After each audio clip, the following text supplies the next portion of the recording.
The training equipment exploded at 0900 hours, turning Fort Bliss into a medical nightmare. When Colonel Martinez arrived with the emergency response team 4 hours later, she expected to find chaos and casualties.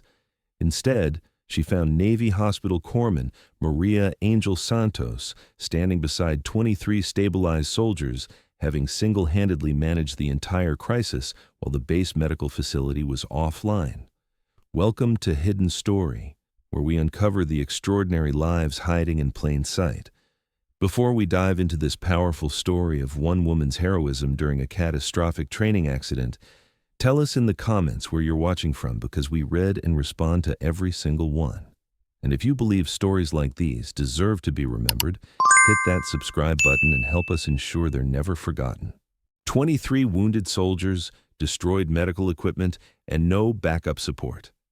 The Joint Service Training exercise at Fort Bliss had turned into a disaster in minutes. Only one person remained completely calm: Navy Hospital Corpsman, Petty Officer First Class Maria Angel Santos. The woman who had spent 3 tours in Afghanistan was about to prove that experience under fire transcends service branches. The morning had started as routine as any multi-service medical training at one of America's largest military installations. Fort Bliss, stretching across Texas and New Mexico, housed some of the most advanced combat training facilities in the world. The exercise was designed to test inter-service medical cooperation: Navy corpsmen, Army medics, and Air Force medical technicians working together on battlefield scenarios. Maria Santos wore standard Navy working uniform with the distinctive red cross of a hospital corpsman. At 29, she carried herself with the quiet confidence that came from treating real casualties in real combat zones. Her medical kit was organized with the precision that meant the difference between life and death when seconds mattered. The training facility simulated a forward operating base medical station, complete with advanced trauma simulators, surgical equipment, and communication systems linked to the main base hospital. Participants were divided into teams responsible for different aspects of battlefield medicine: triage, trauma surgery, and medical evacuation. Maria was assigned to Team Bravo alongside Army Staff Sergeant David Kim, a veteran medic with experience in Iraq, and Air Force Senior Airman Rebecca Torres, a skilled trauma technician from Lackland Air Force Base. "Morning, Doc," Kim greeted her using the universal military address for medical personnel. "Ready for another day of fake casualties and simulated emergencies?" Maria checked her medical supplies methodically. "As long as everyone goes home healthy, I'm good." Torres was calibrating the advanced patient simulators that could replicate everything from gunshot wounds to chemical exposure. These new training systems are incredible. They respond to treatment exactly like real patients. The exercise scenario called for a mass casualty event requiring rapid triage and treatment of multiple wounded personnel. The training controllers had positioned sophisticated mannequins throughout the facility, each programmed to present different medical challenges requiring immediate intervention. At exactly 0900 hours, the exercise began with simulated artillery fire that activated smoke generators and injury simulators across the training area.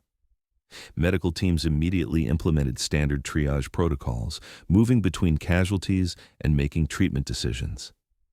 "Priority 1 to the red zone," Kim called out, following established triage procedures.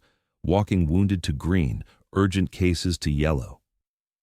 Maria moved efficiently between simulated patients, applying the same assessment techniques she had used on real battlefields, where split-second decisions determined who lived and who died. Her movements showed the confidence that came from treating actual combat injuries under enemy fire. "Doc, this one's got a penetrating chest wound," Torres reported from her position near an advanced trauma simulator. Maria approached to evaluate the mannequin, which was programmed to simulate a life-threatening injury requiring immediate surgical intervention. The training equipment was designed to test medical decision-making under the same pressure personnel faced in actual combat. At 0915 hours, everything changed. The primary electrical system that powered the training equipment began experiencing cascading failures. Maria looked up from her simulated patient, recognizing the warning signs of major system malfunction from her experience with medical equipment in combat zones. "That doesn't sound normal," she told Kim. Before anyone could respond, the main power distribution unit exploded in a shower of sparks and flame. The blast wave knocked personnel throughout the facility to the ground, sending debris flying in all directions. Training equipment sparked and failed as electrical systems overloaded. The carefully controlled exercise environment became a real emergency zone within seconds. Maria's head cleared immediately, and she began assessing the situation with the automatic responses developed through years of combat medicine. The electrical explosion had caused multiple real injuries among the exercise participants scattered throughout the facility. Soldiers were down throughout the training area, some struck by flying debris, others burned by electrical equipment, others injured when the blast knocked them into concrete barriers and metal fixtures. The simulation had become reality, and real blood was being shed. "Medical emergency, real world!" Kim shouted, using the military code that distinguished actual emergencies from training scenarios. Maria grabbed her medical kit and began moving toward the nearest injured soldier, automatically implementing triage procedures based on injury severity and survival probability. Her training took over with the same precision that had kept Marines alive in Afghanistan firefights. Private Jackson was closest to the explosion, suffering from electrical burns on his hands and arms, plus a probable concussion from being thrown against a concrete wall. Sergeant Williams had multiple lacerations from flying metal debris. Corporal Martinez was unconscious with what appeared to be a serious head injury requiring immediate attention. "Torres, establish communication with base medical," Maria directed while beginning treatment on Martinez. "Kim, start triage on ambulatory cases. I'll handle the critical injuries." But Torres was among the casualties, holding her shoulder at an unnatural angle with an obvious dislocation. Kim was trying to help soldiers near his position while dealing with burns on his own arms from the electrical explosion. Maria surveyed the training facility and made a rapid assessment that would determine the next 4 hours. 23 soldiers had been injured in the explosion, ranging from minor cuts to potentially life-threatening trauma. The training medical equipment was destroyed. The communication systems were offline. Medical evacuation would take time to organize for this many casualties. She was essentially alone with 23 wounded soldiers in a situation requiring immediate medical intervention to prevent deaths. Maria moved into the systematic mode that had earned her the nickname Angel among the Marines she had served with in Helmand Province. She began implementing mass casualty procedures using her personal medical supplies and whatever functional equipment survived the explosion. "Listen up, anyone who can hear me and isn't seriously injured," she called out across the facility. "This is Petty Officer Santos, Navy Medical. I need help moving casualties and establishing a treatment area." Several soldiers with minor injuries began organizing under Maria's direction. She quickly established a triage system using color-coded materials from the destroyed training equipment, prioritizing patients based on injury severity and treatment requirements. Specialist Chen was suffering from severe electrical burns, requiring immediate pain management and fluid replacement. Staff Sergeant Thompson had arterial bleeding from a deep laceration that needed immediate pressure and suturing. Lance Corporal Davis was showing signs of shock from multiple injuries and required IV access and cardiac monitoring. Maria worked between patients, making rapid treatment decisions while coordinating the movement of casualties to safer areas away from the damaged electrical equipment.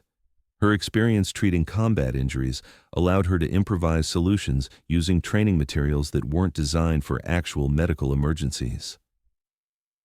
"Ma'am, how bad is our situation?" asked Corporal Roberts, one of the walking wounded who was helping establish stretcher cases. Maria looked around at the casualties distributed throughout the facility. "It's serious, but everyone's going to make it home. I need you to help me establish IV access for the shock cases." The mass casualty situation required Maria to manage multiple medical emergencies simultaneously while organizing uninjured personnel to assist with patient care. She had to make decisions about pain medication, fluid resuscitation, and wound care using limited supplies and no advanced medical equipment.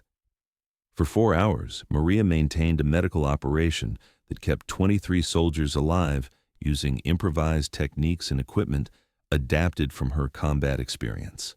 She treated everything from minor burns to life-threatening injuries while coordinating with walking wounded to establish an effective emergency response.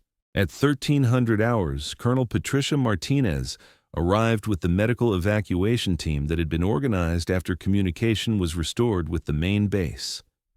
Colonel Martinez commanded Fort Bliss medical operations and had 20 years of experience managing major medical emergencies. Colonel Martinez surveyed the training facility and found an organized medical operation that had successfully stabilized 23 casualties using minimal resources. Every injured soldier was receiving appropriate care, and the most critical patients had been prepared for immediate evacuation to advanced medical facilities. Petty Officer Santos, Colonel Martinez addressed Maria, who was still providing care to Private Chen. I need a comprehensive status report on all casualties. Maria looked up from the burn patient she had been treating for electrical injuries.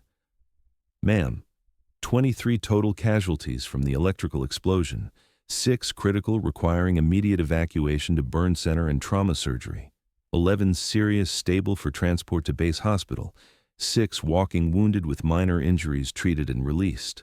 Colonel Martinez examined the treatment area that Maria had established, using destroyed training equipment and improvised medical supplies. The level of organization and patient condition indicated professional medical management under extremely challenging conditions. Petty Officer, how long have you been managing this mass casualty situation alone? 4 hours, ma'am, since the electrical explosion at 09:15. Colonel Martinez realized she was observing one of the most impressive medical operations she had witnessed in 2 decades of military medicine. A single Navy corpsman had successfully managed a major medical emergency involving 23 casualties without losing a single patient. Santos, what's your military background? Navy Hospital Corpsman, ma'am, 3 combat deployments to Afghanistan with Marine infantry units, forward combat medical specialist. Colonel Martinez understood that she was speaking with a combat veteran who had applied battlefield medical experience to save lives in a training accident that could have resulted in multiple fatalities. Kim, Colonel Martinez called to the Army medic who had been assisting Maria despite his own burn injuries. Describe what happened here after the explosion. Ma'am, when the electrical system exploded, Petty Officer Santos immediately took charge of medical operations. She established triage, organized patient care, and managed all 23 casualties. I've been in the Army for 8 years, and I've never seen medical leadership like this. Roberts, the corporal who had been helping move patients, approached Colonel Martinez. Ma'am, she saved everyone. People were really injured, some unconscious, and she just took care of all of them like she'd done it 1,000 times before. Colonel Martinez walked among the casualties, observing patient conditions and examining the improvised medical equipment that Maria had used to provide care. Every soldier was stable and receiving treatment appropriate for their injuries. Petty Officer Santos, explain why they call you Angel. Maria paused in her preparation of patients for evacuation. Ma'am, that was my call sign in Afghanistan. The Marines said I had a way of keeping people alive in situations where they shouldn't have survived. How many combat casualties have you treated? I don't keep exact numbers, ma'am. My mission is to ensure every wounded warrior makes it home to their family. Colonel Martinez recognized that she was speaking with a medical professional who had demonstrated the highest levels of clinical competence and leadership under extreme pressure. The mass casualty situation could have resulted in multiple preventable deaths without Maria's expertise and quick decision-making. The medical evacuation proceeded with all 23 casualties being transported to appropriate medical facilities for continued treatment. Maria accompanied the most critical burn patients to ensure continuity of care during helicopter transport to the Regional Trauma Center. During the flight to William Beaumont Army Medical Center in El Paso, Colonel Martinez observed Maria continuing to provide advanced medical care to patients who owed their lives to her actions during the training facility explosion. Santos, I'm recommending you for the Navy and Marine Corps Commendation Medal for your actions today. Thank you, ma'am, but I was just doing what any corpsman would do. No, Petty Officer. What you accomplished today exceeded normal medical duties. You saved 23 lives using minimal resources under impossible conditions. Your medical decision-making and leadership prevented a training accident from becoming a tragedy. The investigation into the training facility explosion would later determine that the electrical failure was caused by equipment malfunction that could not have been predicted or prevented. The significant finding was how a single Navy corpsman had managed to prevent the accident from resulting in fatalities. 8 months later, Petty Officer First Class Maria Angel Santos was awarded the Navy and Marine Corps Commendation Medal for heroism during the Fort Bliss training accident. Her crisis medical procedures became required study for military medical personnel throughout all service branches. More importantly, 23 soldiers returned to their families because one Navy corpsman understood that medical service transcends branch loyalty and that her duty was to preserve life regardless of which uniform needed her help. Today, Chief Petty Officer Maria Santos serves as a senior instructor at the Naval Medical Training Center, teaching advanced combat medicine and mass casualty management. Her students learn that medical excellence isn't just about clinical knowledge. It's about making life or death decisions under extreme pressure while taking personal responsibility for every patient under your care.